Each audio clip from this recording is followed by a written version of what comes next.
साथियों बहुत बहुत नमस्कार। आप सभी का अपने इस छोटे से YouTube प्लेटफॉर्म में बहुत बहुत स्वागत है। साथियों आज हम सबकी जो बातें होंगी वो होंगी आपके विश्व भूगोल पे। विश्व भूगोल पे हम लोग आज की जो चर्चा करेंगे वो भू आकृति भूगोल पर करेंगे। भू आकृति भूगोल यानी कि भू पर यानी कि भूमि पर जो आकृतियां बनी हैं, भूमि पर जितनी भी आकृतियां बनी हैं वो आकृतियां कैसी हैं और उनके बनने की क्या प्रक्रिया रही है, हम लोग इसी पे बात करेंगे। ठीक है ना। हम लोग भू आकृति भूगोल पर बात करेंगे। इससे पहले हम लोगों ने सामान्य भूगोल पर सारी बातें करी है।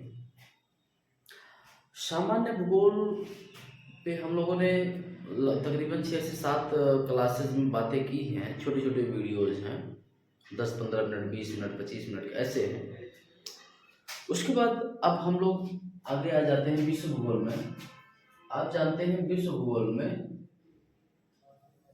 3-4 पार्ट में हम लोगों ने करके इसको देखा था। जैसे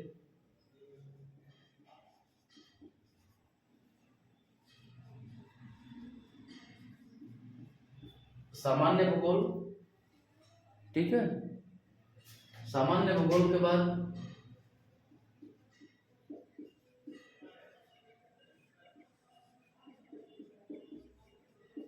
भौतिक भूगोल,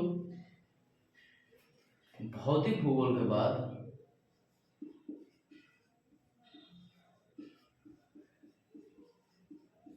मानव भूगोल। ये अच्छा, भौतिक भूगोल में हम लोगों ने कई पार्ट में इसको बांट कर पढ़ना है। ये आपका हो गया है, ये आपका हो गया है। आप इस पार्ट 1 को आप जाकर के देख सकते हैं। 5 से 6 वीडियोज में आपको मिल जाएगा। इसका पहला है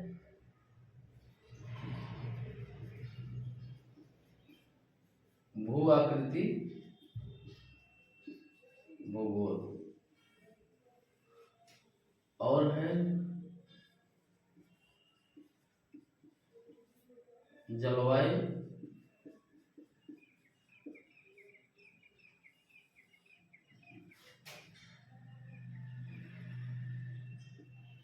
फिर है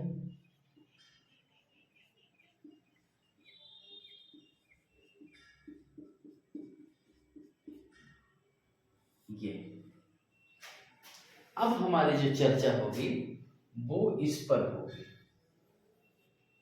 भू आकृति भूगोल पर। हमारी जो आपकी चर्चाएं होंगी वो भू आकृति भूगोल को लेकर के होंगी।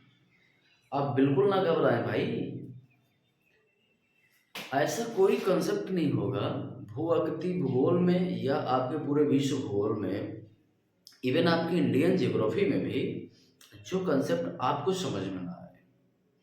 हम लोगों ने इतनी लेमैन भाषा में बात करने का प्रयास करेंगे कि छोटे छोटे उदाहरण से, आपके व्यवहारिक उदाहरण से, जिसे आप रोजमर्रा के जीवन में आप यूज करते हैं, उन्हीं के आधार पर आपको जो है पूरी की पूरी ज्योग्राफी पढ़ाई जाएगी। आप देखेंगे इतना आपको इंटरेस्ट जम जाएगा। आप खुद से किसी भी बुक को पढ़ेंगे, खुद से आप किसी भी बुक को पढ़ेंगे, कितनी भी स्टैंडर्ड बुक होंगी, आप उनकी भाषाओं को समझ पाएंगे, उनके थ्योरी को समझ पाएंगे, चाहे वो कंसेप्ट हो या फैक्ट प्लस कंसेप्ट दोनों हो। आप बड़े आराम से उन सब चीज़ों को समझ पाएंगे। ठीक है ना। अब अपनी बातें होंगी भू आकृति भूगोल।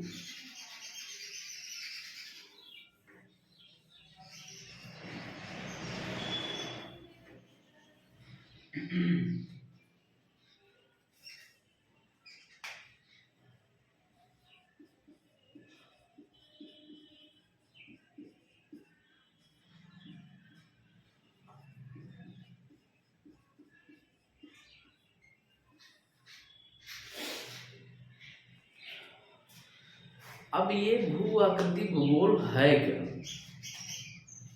सबसे पहले तो हमको इसको समझना पड़ेगा कि भू आकृति भूगोल हम क्यों पढ़ते हैं, क्या जरूरी है इसको पढ़ने की।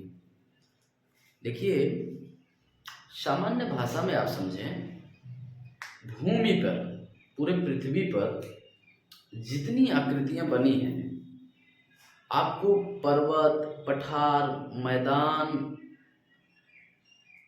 और आपके भ्रंश,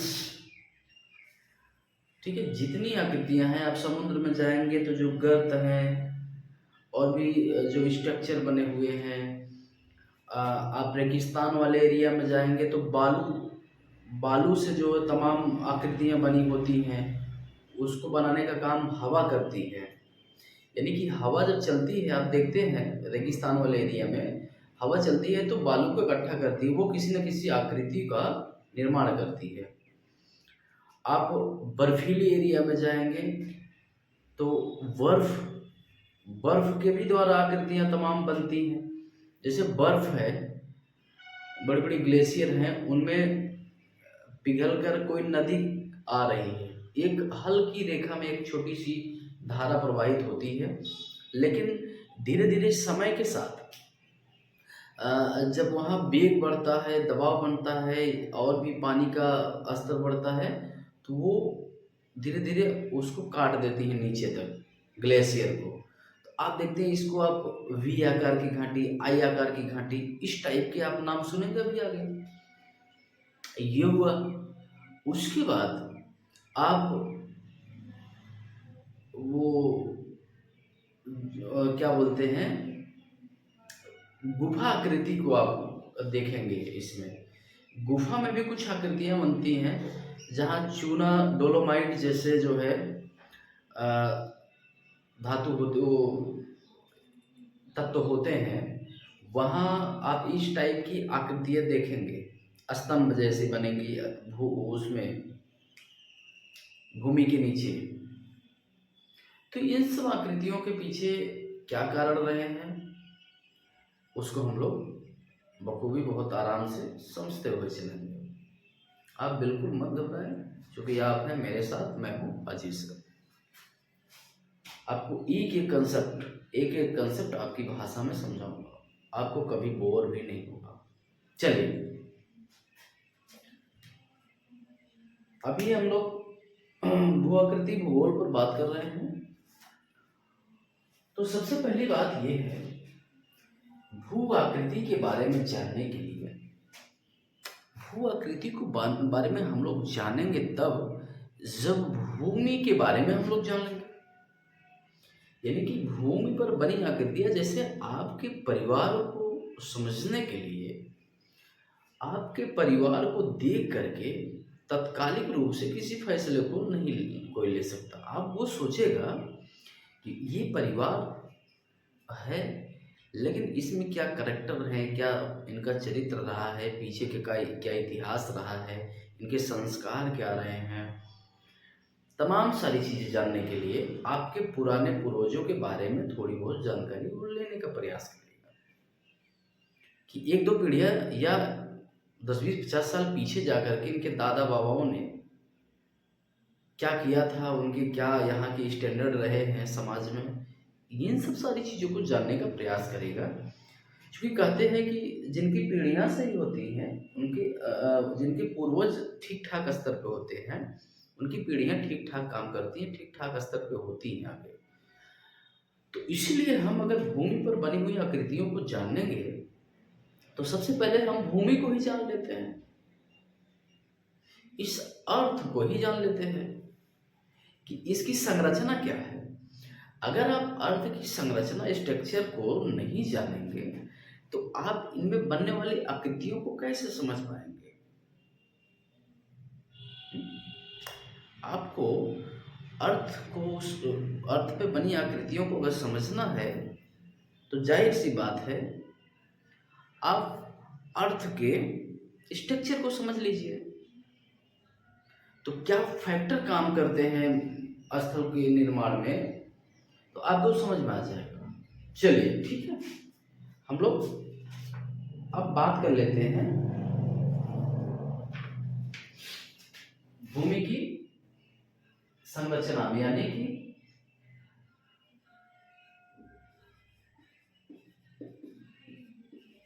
पृथ्वी की आंतरिक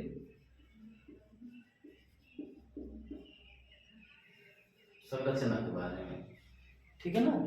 पृथ्वी की आंतरिक संरचना के बारे में हम लोग थोड़ी सी जान लेते हैं। देखो, ये आपका पृथ्वी है, यानी कि पृथ्वी का एक कटिंग भाग है। जैसे देखिए, एक आलू लीजिए, ठीक है, एक आलू लीजिए। आलू को कैसे चाकू से आप तिरछा करके इसे काट के एक टुकड़ा निकाल लीजिए, या तरबूज ले लीजिए, सबसे बड़ा उदाहरण आपका तरबूज से दिखाएगा। तरबूज में एक, जैसे आप खरीदते हैं जब तरबूज ना, तो आप कहते हैं कि भाई साहब पता नहीं मीठा है कि नहीं मीठा है तरबूज आपका, तो वो कहता है कि भाई ठीक है, मैं आपको चेक करवा दे रहा हूँ। तुरंत काटेगा, तिरछी कटिंग मारेगा, आपको उसमें से एक फल निकाल के दे देगा। आप देखेंगे उस तरबूज की, यानी कि अंदर से लेकर के बाहरी सतह तक की मिठास को आप चेक कर सकते हैं। जब आप तरबूज की वो काट के आपको एक फल देगा, तो ऐसा नहीं होगा कि एक परत उतार के आपको दे देगा। वो कटिंग ही इस टाइप से करेगा, तिरछी कटिंग करके, यूं यूं करके वो आपका अंदर कोर तक, यानी कि ऊपर की भाग से लेकर के नीचे के भाग तक की आपको सारी आकृतियां उसमें दिख जाएंगी। सबसे नीचे क्या होगा, बीच में क्या होगा, ऊपर क्या होगा, सब कुछ एकदम वही तरबूज का आकृति आप लेकर के यहाँ चलेंगे। सबसे ऊपरी भाग ये है, सबसे ऊपरी भाग ये है, ये सेकंड, ये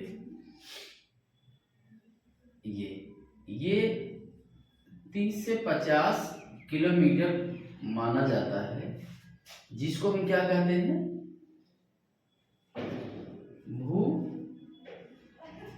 भूपर्पटी, भूपर्पटी या क्रस्ट, ठीक है ना। ये उसके बाद एक बीच वाला भाग होता है, यहां से लेकर के यहां तक। ये बीच वाला भाग जो है आपका 2900 किलोमीटर तक है। इसको क्या बोलते हैं, मेंटल। ये आपका मेंटल है। उसके बाद यहां से आप देखेंगे यहां तक 6351 किलोमीटर तक, इसको हम क्या बोल देंगे, इसको कह देंगे कोर या करोड़। ये आपकी पृथ्वी की आंतरिक संरचना है, 3 भाग में, ठीक है। ये 3 भाग है आपकी पृथ्वी की संरचना का। अब इसमें हम लोग थोड़ा सा और इसकी विशेषताओं को जान लेते हैं। देखिए, आप ऊपरी क्रस्ट में जब आएंगे, ऊपरी क्रस्ट में इसको बोलते हैं सीमा, इसको बोलते हैं सियाल, और इसको बोलते हैं निफे। यानी इसकी पूरा फुल फॉर्म हम लोग जान लेते हैं। सीमा का मतलब सियाल और निफे, ठीक है ना। जैसे सीमा बताते हैं, ये हल्की धातु की बनी होती है। ये जो सीमा वाली परत है, ये हल्की धातु की बनी होती है। और सियाल बोलते हैं, ये इससे कठोर धातु की बनी होती है। इसके बाद इससे भी कठोर धातु की ये बनी होती है। 3 परत होते हैं। लेकिन तीनों परत के, ये जो 3 परत हैं, इसके भी अलग अलग पार्ट हैं। जैसे यहां से आप एक पार्ट इसको अलग कर दें, एक पार्ट इसको अलग कर दें, ये इसको हम बोलेंगे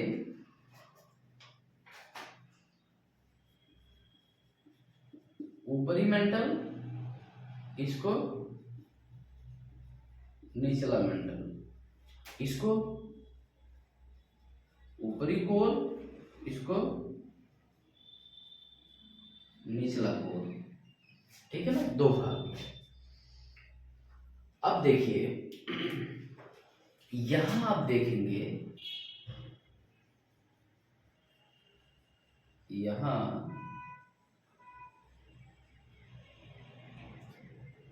100 से 200 किलोमीटर में एक परत फैली होगी जिसको बोलेंगे दुर्बल मंडल, इंग्लिश में कहेंगे स्थैनोस्फेयर।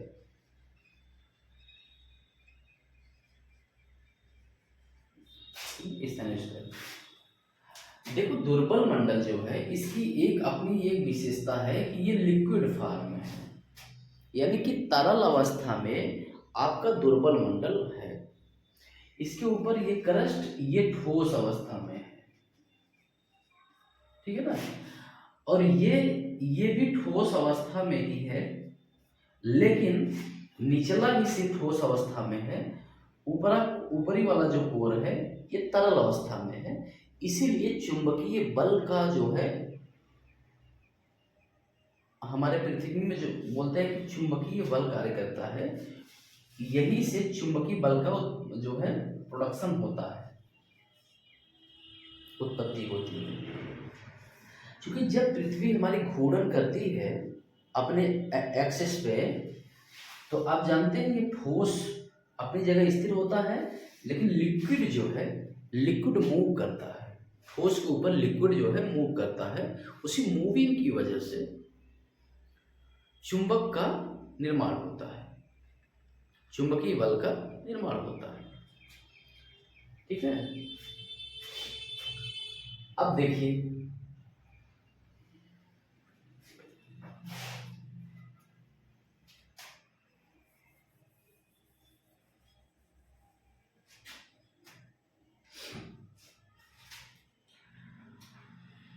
अब ये वाली जो ऊपरी की सबसे ऊपर की जो परत है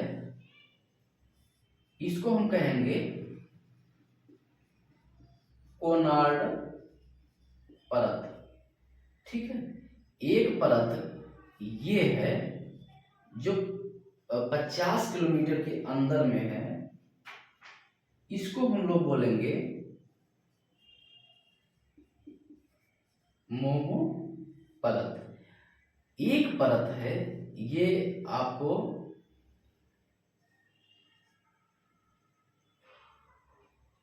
यहां ऊपरी मंडल और निचली मंडल को अलग करती है, इसको हम लोग कहते हैं वेपटी। उसके बाद एक परत होती है जो मेंटल और कोर को अलग करती है, उसको कहते हैं गुटेनबर्ग। उसके बाद एक परत होती है जो ऊपरी कोर और निचली कोर को अलग करती है, इसको कहते हैं लेहमैन, ठीक है। ये देखिए थोड़ी सी हम लोग कहानी की तरफ बात कर लेते हैं, ठीक है। देखो ये भू आकृति भूगोल है। भू आकृति भूगोल का मतलब भूमि पर बनी आकृतियों के बारे में हमको बताता है कि कौन सी आकृति कैसे निर्माण हुई है इसकी। तो हम लोग निर्माण से पहले थोड़ी सी ये जान लेते हैं कि पृथ्वी की आंतरिक संरचना क्या है। क्योंकि जितनी आकृतियां निर्माण हुई हैं पृथ्वी पर वो ज्यादातर पृथ्वी द्वारा पृथ्वी के अंदर के बल की वजह से हुई है। कुछ आकृतियां हैं बाहरी बल से हुई है। हम लोग अभी पढ़ेंगे आगे आंतरिक बल और बाह्य बल द्वारा निर्मित स्थलाकृतियां, यानी कि बहुत सारी आकृतियां हैं जो आंतरिक बल की वजह से निर्माण हुआ है, बहुत सारी आकृतियां हैं जो बाह्य बल द्वारा इनका निर्माण हुआ है। तो अगर हम आंतरिक बल द्वारा निर्माण हुई आकृतियों को जानना चाहते हैं तो सबसे पहले हम पृथ्वी की आंतरिक संरचना को जानेंगे। उसके बाद पृथ्वी से उत्पन्न बल को जानेंगे। ऐसा कौन सा फोर्स है जो पृथ्वी पे स्थलाकृति को निर्माण में योगदान देता है? योगदान क्या, पूरा का पूरा ही उसका ही योगदान होता है। ठीक है ना? तो अब उन्हीं सब चीजों को हम लोग आगे बात करेंगे। चलिए, अब हम लोग पृथ्वी की आंतरिक संरचना को समझ पाए हैं। अभी हम लोग बात करेंगे। देखो, ये 100 से 200 किलोमीटर के बीच में जो ये दुर्बल मंडल है, ये लिक्विड फॉर्म में है, यानी कि मैग्मा यहाँ गल चुका है। अब यहाँ डेंसिटी की वजह से, अच्छा है तो अगर डेंसिटी, सिर्फ डेंसिटी की वजह से हम लोग मानेंगे इसको, तो हम ये हमारे अंदर एक विचार ये भी आएगा कि सबसे ज़्यादा डेंसिटी तो निचला कोर पे हो रही है पृथ्वी की, तो यहाँ क्यों मैग्मा नहीं बन रहा है? एक प्रश्न, बड़ा आम प्रश्न है। अगर यहाँ आप कह रहे हैं 100 से 200 किलोमीटर के बीच में पृथ्वी के प्रेशर की वजह से यहाँ जो पृथ्वी की एक परत है वो मैग्मा के रूप में जो है परिवर्तित हो गई है, यानी कि मैग्मा बन गई है, लिक्विड फॉर्म में हो गई है।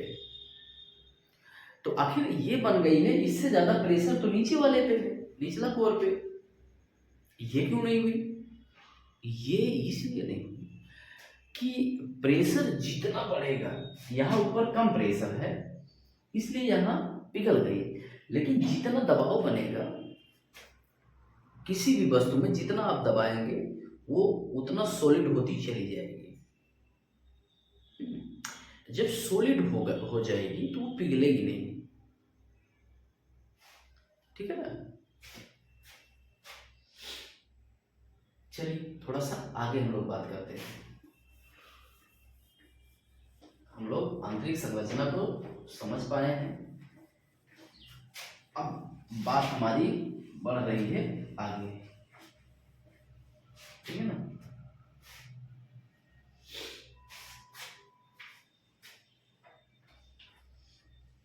अब देखो,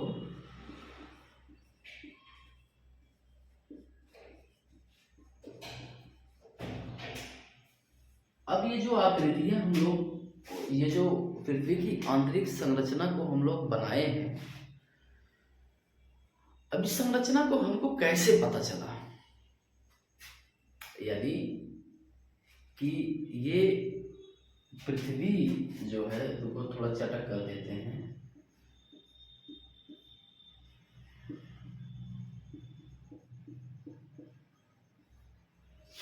यानी कि पृथ्वी की जो आंतरिक संरचना के बारे में हम लोग बात कर रहे हैं, कैसे हम लोग जान पाए हैं कि आंतरिक संरचना ऐसी है।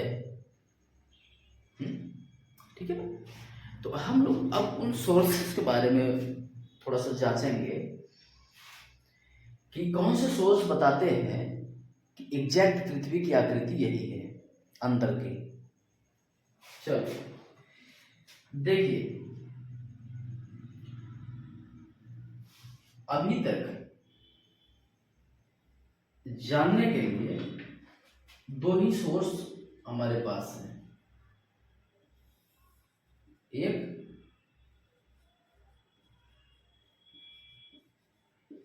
अप्रत्यक्ष, एक प्रत्यक्ष।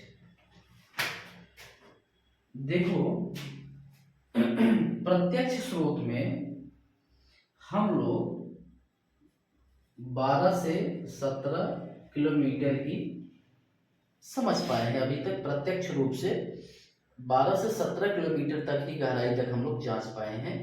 और ये कैसे हुआ? ये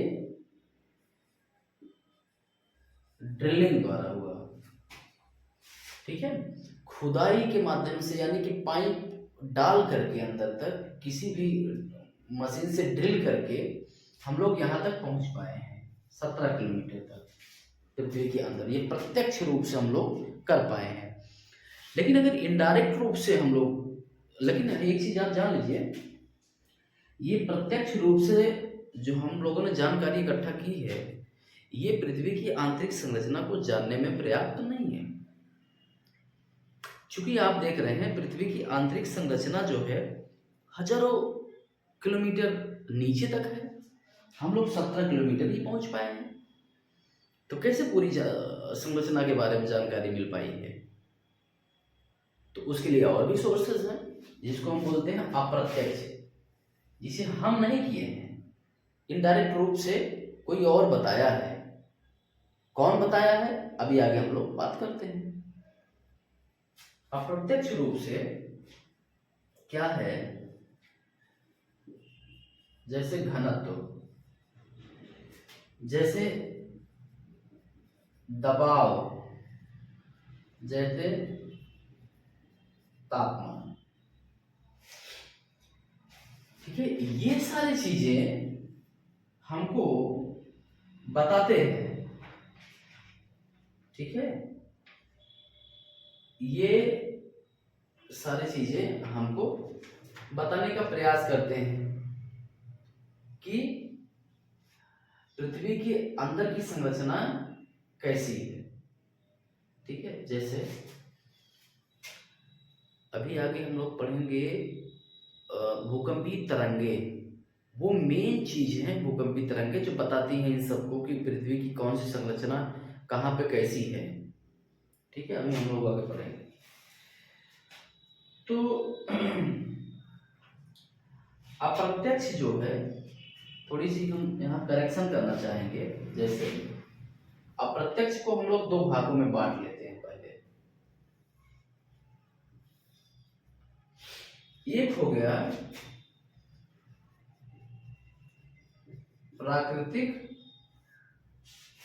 ठीक है, एक हो गया अप्राकृतिक, ठीक है। प्राकृतिक में हम लोग देख लेते हैं यहाँ ज्वालामुखी, भूकंप,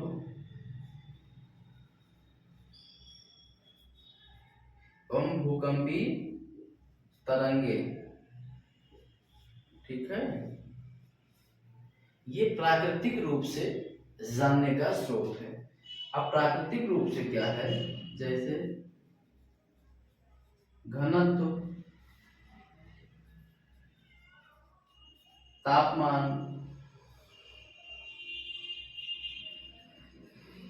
दबाव, ठीक है, दिखाई दे रहा है ना? हाँ, ठीक। हम लोग देख रहे हैं प्रत्यक्ष रूप से जानने के स्रोत सिर्फ ड्रिलिंग है, हम लोग 12 से 17 किलोमीटर तक सिर्फ पहुंच पाए हैं। अप्रत्यक्ष रूप से जानने के जो स्रोत हैं, एक है प्राकृतिक, एक है अप्राकृतिक। प्राकृतिक में हम लोग देखते हैं ज्वालामुखी, भूकंप, भूकंपी तरंगे, और अप्राकृतिक में देखेंगे घनत्व, तापमान और दबाव, ठीक है। जैसे इसको हम लोग देखेंगे डेंसिटी को, जब जैसे अगर आयतन कम हो रहा है तो भार बढ़ रहा है, जिससे डेंसिटी बढ़ेगी। अगर किसी भी वस्तु का आयतन कम होगा और भार बढ़ेगा तो डेंसिटी उनकी बढ़ेगी, ठीक है। और जाने कि हर जगह का, यानी कि पृथ्वी के अंदर हर जगह की घनत्व अलग अलग है। ऐसा नहीं है कि पूरे पृथ्वी का घनत्व एक ही है। आप क्रस्ट का 2.8 या 2.5 इस टाइप का कुछ पाएंगे, यहाँ आपको 5 पॉइंट कुछ डेंसिटी मिल जाएगी। यानी कि ऊपर से नीचे जब जाएंगे तो डेंसिटी बढ़ती ही चली जाएगी। इसलिए कह रहा है कि डेंसिटी हर जगह की अलग अलग होगी।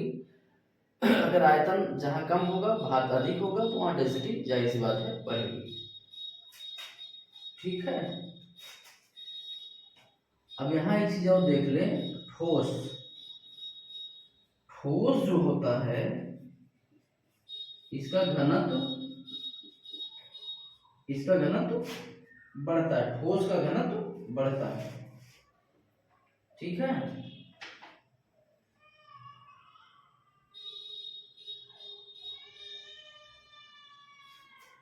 ये जो हम लोग बात कर रहे हैं,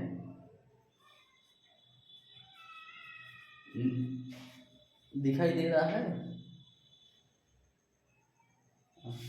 नीचे जाने पर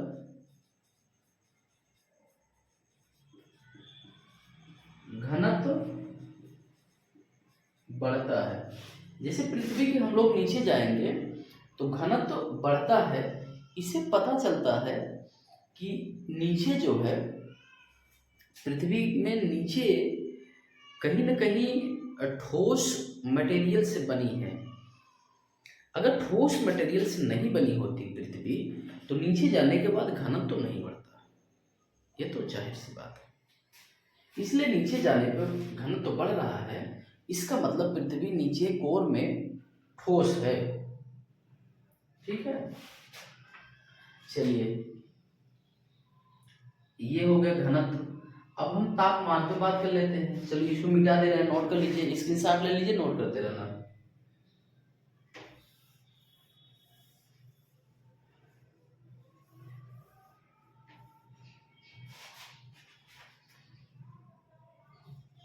अब तापमान पे चलते हैं। तापमान आप जानते हैं कि नीचे जाने पर बढ़ता है। जैसे जैसे आप नीचे जाएंगे तापमान वैसे वैसे बढ़ेगा। 1 किलोमीटर पे आप जानते हैं 30 से 32 डिग्री सेंटीग्रेड बढ़ जाता है। लेकिन ये भी आप जान लें, सभी जगह समान नहीं है, तापमान कम ज्यादा होता रहता है। अब 100 से 200 किलोमीटर के बीच में लिक्विड फॉर्म में है आपकी जो पृथ्वी का वो लेयर, तो वहां जो है तापमान बहुत ज्यादा बढ़ जाएगा, उसके बाद थोड़ा सा हल्का कम हो जाएगा। इसलिए हर जगह तापमान जो है बराबर नहीं है, कम ज्यादा होता है। आप एक बात जान लें, अंदर जाने पर आप जानते हैं कि दबाव बढ़ता है। इसलिए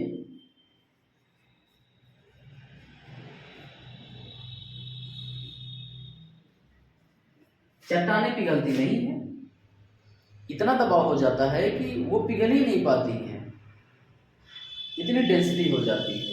ऊपर 100 से 200 किलोमीटर के बीच में उतनी डेंसिटी ना होने के कारण वहां तक चट्टानें पिघल जाती हैं, लेकिन नीचे नहीं होती है। ठीक है। इतना सब जानने के बाद भी फिर भी हम लोग अभी इसको पहेली के विषय में लेते हैं। आंतरिक संरचना अभी पहेली जैसा लगता है, अभी पहेली जैसा लगता है, क्योंकि हमने प्रत्यक्ष जानकारी इकट्ठा की नहीं है, इनडायरेक्ट रूप से हमको जानकारी मिल रही है तरंगों से, तो बहुत विश्वास नहीं है। लेकिन ठीक है, अभी हाल के समय में ये बड़ा विश्वसनीय है, इसको हम लोग पढ़ते हैं। इसलिए आप दबाव को देखते हैं।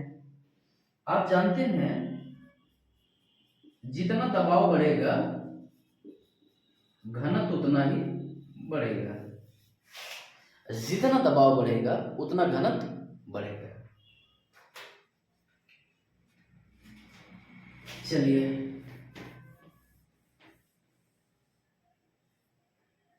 हम लोग अभी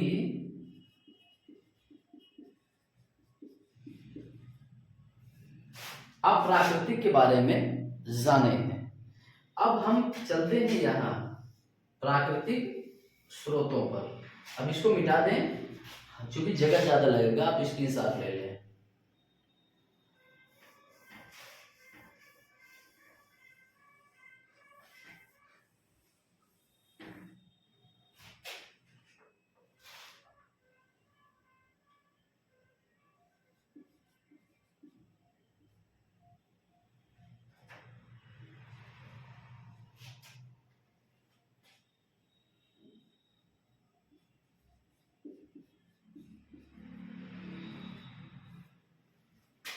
दिख रहा है प्राकृतिक। हाँ, नंबर 1 ज्वालामुखी। देखिए, हम लोगों ने अभी तक प्राकृतिक स्रोतों को पढ़ा है। अब हम लोग आ जाते हैं प्राकृतिक स्रोतों पे। प्राकृतिक स्रोतों में सबसे पहला हमारा है ज्वालामुखी। अब देखते हैं कि ज्वालामुखी कैसे बताता है कि हमारी पृथ्वी की आंतरिक संरचना कैसी है।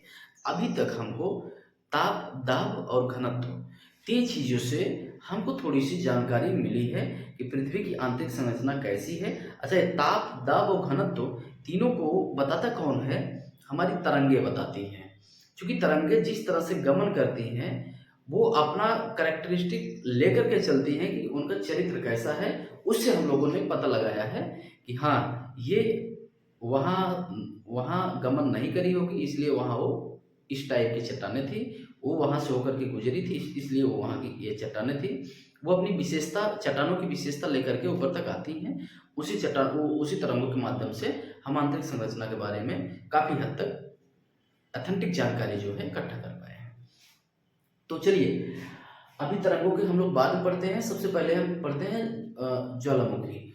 ज्वालामुखी हमको कैसे बताता है, या ज्वालामुखी हमको कैसे बताती है कि पृथ्वी की आंतरिक संरचना कैसी है।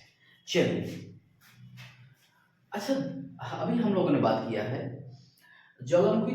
पूरी तरह से आप तब समझ पाएंगे जब आप प्लेट टेक्टोनिक थ्योरी को पढ़ेंगे, यानी कि महाद्वीपीय विस्थापन सिद्धांत को भी पढ़ेंगे, प्लेट टेक्टोनिक थ्योरी को पढ़ेंगे। उसके बाद आप इसको ज्वालामुखी और भूकंप को समझ पाएंगे।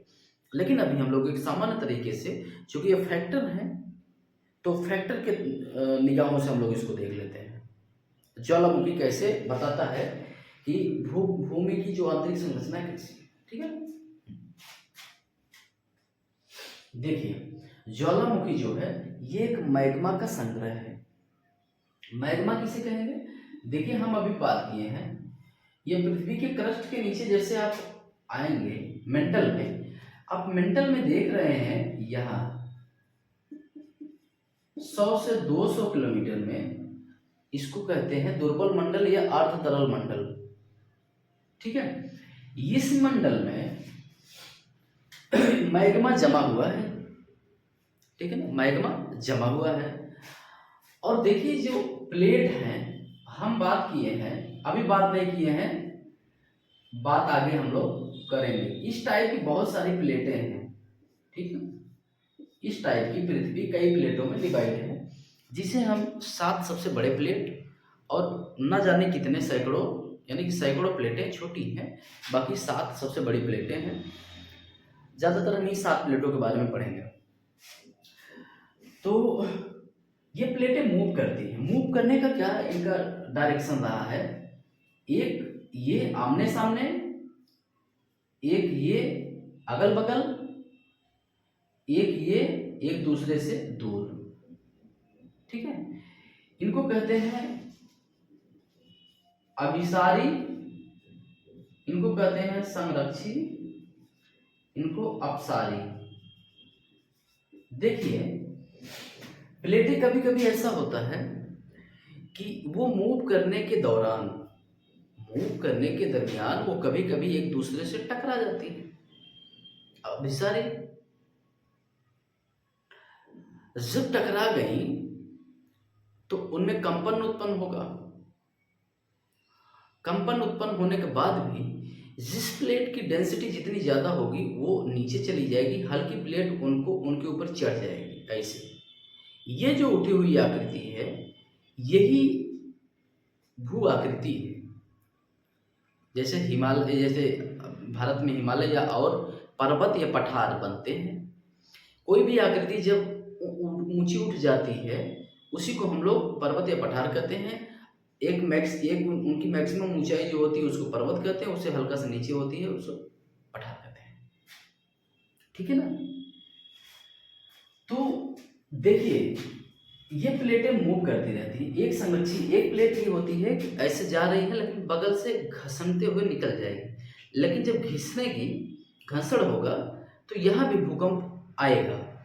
एक होती है एक दूसरे से दूर जाएगी, जब दूर जाएगी तो बीच में जो है, जब यहाँ है सटी है प्लेटें, जब इस टाइप की दूर जाएंगी तो बीच में एक दरार बन जाएगा, दरार। अब यही जो दरार है यही ज्वालामुखी जो है निकलने का माध्यम बनता है।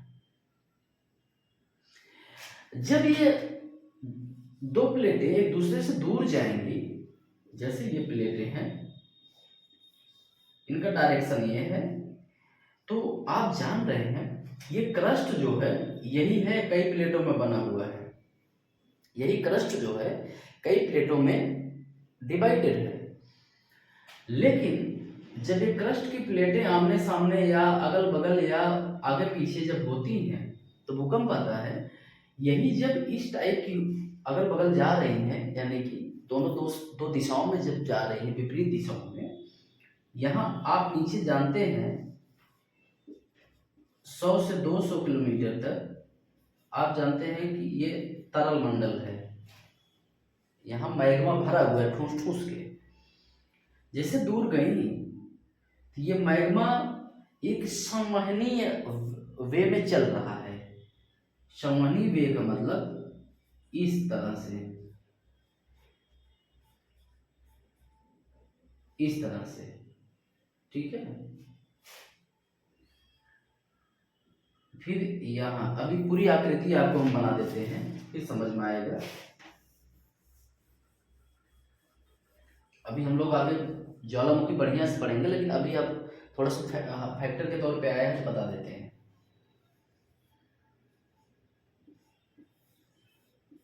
ये ठीक है, ये है मार्कर खत्म हो गया। चलिए ले लेते हैं आज ये। अब यहाँ जो है मैग्मा की चाल देखो,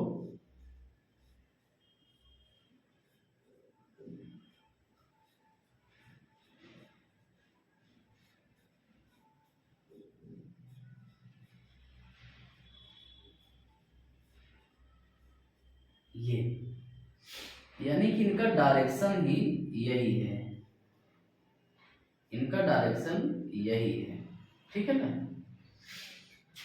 ये दोनों दो इस टाइप की, जैसे नीचे से उठ रही है मैग्मा, ऐसे ऐसे चल रही है, ऐसे ऐसे ऐसे ऐसे, जैसे पक्षियों का पंख होता है ना, ऐसे ऐसे काम करता है। इसी तरह से ये मैग्मा अंदर जो है तरल मंडल में ऐसे ऐसे कर रही है। देख रहे हैं ये मैग्मा यहाँ से घर्षण कर रही है, किसको? प्लेट पे आकर के घर्षण कर रही हैं, जा रही हैं प्लेट पे टकरा के, इधर मुड़ जा रही हैं, इधर मुड़ जा रही हैं, इधर ये जा रही हैं ऊपर टकरा के, ऐसे मुड़ जा रही हैं, प्लेट में घर्षण कर रही हैं। इन्हीं के सहारे प्लेट में मूविंग होती है, ऐसे ऐसे करती रहती हैं। प्लेट को कहीं ना कहीं फोर्स करती हैं कि प्लेटें इधर उधर हों। दो प्लेटें जहाँ, देखिए जब ये उठेंगी जहाँ, वहाँ दो प्लेटों को दूर ले जाएंगी। ठीक है, दो प्लेटों को दूर ले जाएंगी, लेकिन कहीं ना कहीं ये प्लेट इधर जा रही, आगे एक प्लेट से ये टकरा भी जाएगी। एक जगह प्लेटें एक दूसरे से दूर जा रही हैं, लेकिन अगले जगह वो हो सकता है कि टकरा जाए। हो सकता है क्या, संभावना यही है टकरा जाए। एक जगह अभिसारी है तो एक जगह अपसारी है, एक ही साथ दो घटनाएं हो सकती हैं। तो ये इनका जो है फ्लो है, मैग्मा का फ्लो है। आप जानते हैं कि जिस जगह प्लेटें कमजोर होती हैं, प्लेटें जिस जगह कमजोर होती हैं वहां तोड़ के निकल जाता है ये मैग्मा, ये आकृति बना देगा। इसी को हम लोग ज्वालामुखी पर्वत या पठार बोल देते हैं। ज्वालामुखी पर्वत या पठार बोल देते हैं। ठीक है। इस ज्वालामुखी में जो तत्व होते हैं वही तत्व जो है पृथ्वी की अंदर की विशेषता को बताते हैं। पृथ्वी की अंदर की विशेषता को वही बताते हैं, जैसे सिलिका, बेसाल्ट। ये तत्व ऐसे हैं कि जो अंदर की विशेषता को लेकर के आते हैं। हम लोग इस मैग्मा के माध्यम से जानकारी इकट्ठा करते हैं। ठीक है ना। अभी हम लोग ज्वालामुखी को बहुत विस्तार से पढ़ेंगे, लेकिन एक फैक्टर के तौर पे था, इसलिए थोड़ी सी परिचय के रूप में जानकारी इकट्ठा कर रहे हैं। ज्वालामुखी हो गया। उसके बाद हम दूसरा फैक्टर भूकंप देखेंगे।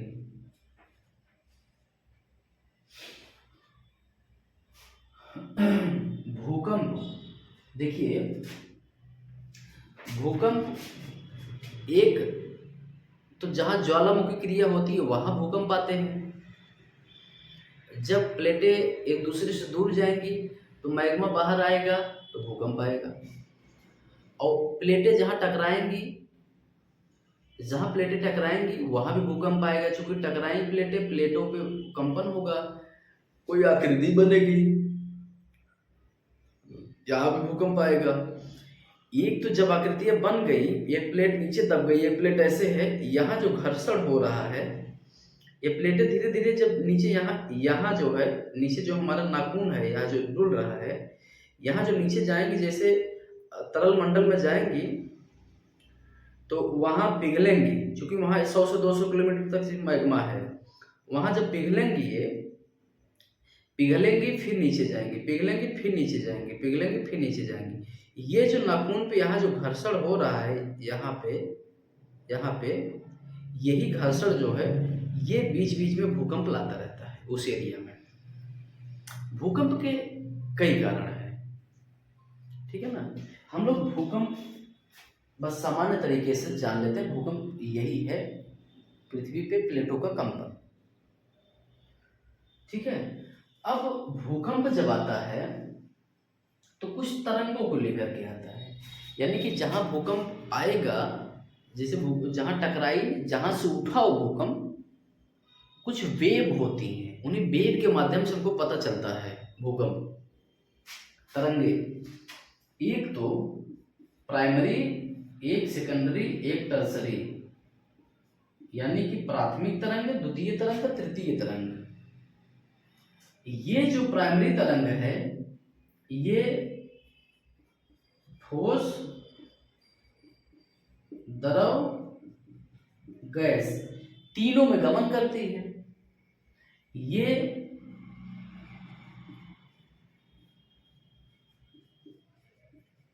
सिर्फ ठोस पे गमन करती है द्वितीय तरंग।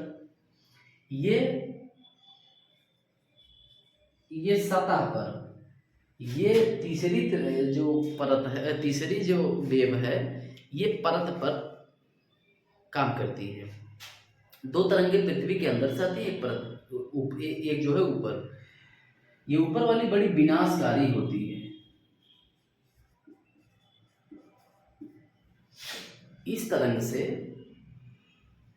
जो तीसरी तरंग है, जितने विनाश होते हैं पृथ्वी पे इसी तरंग से होते हैं। लेकिन ये दो तरंगे जो हैं पृथ्वी की आंतरिक संरचना को बताती हैं। जब यानी कि ठोस, द्रव, गैस जिस मीडियम से भी गुजर के आती हैं ऊपर, ये उसकी विशेषता लेकर के आती हैं। इन्हीं तरंगों के माध्यम से हम लोग ये जानकारी कर पाए हैं कि नीचे क्या है, कहाँ ठोस है, कहाँ तरल है, कहाँ गैस है। इन माध्यम से हम इन सब सारी चीज़ों को जान पाए हैं। ठीक है। ये आपका प्राकृतिक स्रोत हो गया। ठीक है ना। अब हम लोग जो है आगे बात करेंगे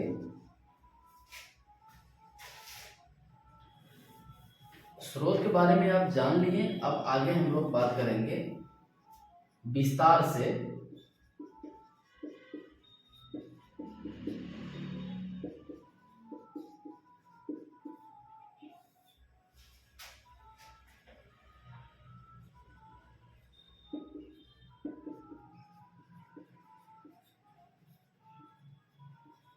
ठीक है। हाँ, अब हम लोग बात करेंगे ज्वालामुखी क्रिया पे, लेकिन ये आज बात नहीं होगी, ये अगले वीडियो में बात होगी। हम लोग पृथ्वी की आंतरिक संरचना को देखें, आंतरिक संरचना को देखें, उसके बाद अंदर से यानी कि पृथ्वी की आंतरिक संरचना जानने के लिए क्या क्या सोर्स हैं हम लोग देखे हैं, प्राकृतिक अप्राकृतिक। तो अब हम लोग प्राकृतिक स्रोतों में पहुंच के हम लोग भूकंप, ज्वालामुखी और भूकंपी तरंगों को देखा है। अब हमको ये पता चल गया है कि इन्हीं जो है प्राकृतिक अप्राकृतिक स्रोतों से हम पृथ्वी की आंतरिक संरचना को जान पाए हैं। अभी तक जो हमको जानकारी हम लोगों को है भूगोल के माध्यम से, और प्रत्यक्ष तौर पे सिर्फ यही इतना जान पाए हैं कि ड्रिलिंग के माध्यम से सिर्फ 12 से 17 किलोमीटर तक हम कर पाए हैं ड्रिलिंग। इससे नीचे अभी ड्रिलिंग माध्यम से हुआ नहीं है, कुछ नीचे कम जा रही है, इतना टेम्परेचर है। तो यही इनडायरेक्ट रूप से जो प्राकृतिक अप्राकृतिक है, इसी को हम लोग सोर्स मानते हैं, और यही एथेंटिक सोर्स है हमारे जो है पृथ्वी की आंतरिक संरचना को जानने के लिए।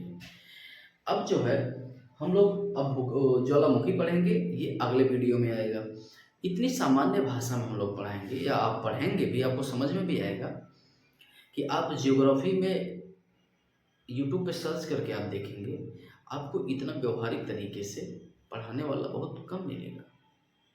आप एक एक कंसेप्ट को समझेंगे, कंसेप्ट विद फैक्ट, दोनों चीज़ें आपको यहाँ मिलेंगी। आप विश्वास करके जुड़िए मेरे साथ एलाइट स्टडी में। आप देखेंगे आप दिनों दिन जो है अपनी तैयारी में एक चार चांद लाएंगे। आप विश्वास करिए, आप जुड़िए, आप जरूर आगे जाएंगे, ये हमारा वादा है। चलिए इसी के साथ हम लोग लेते हैं आपसे विदा, तब तक के लिए नमस्कार।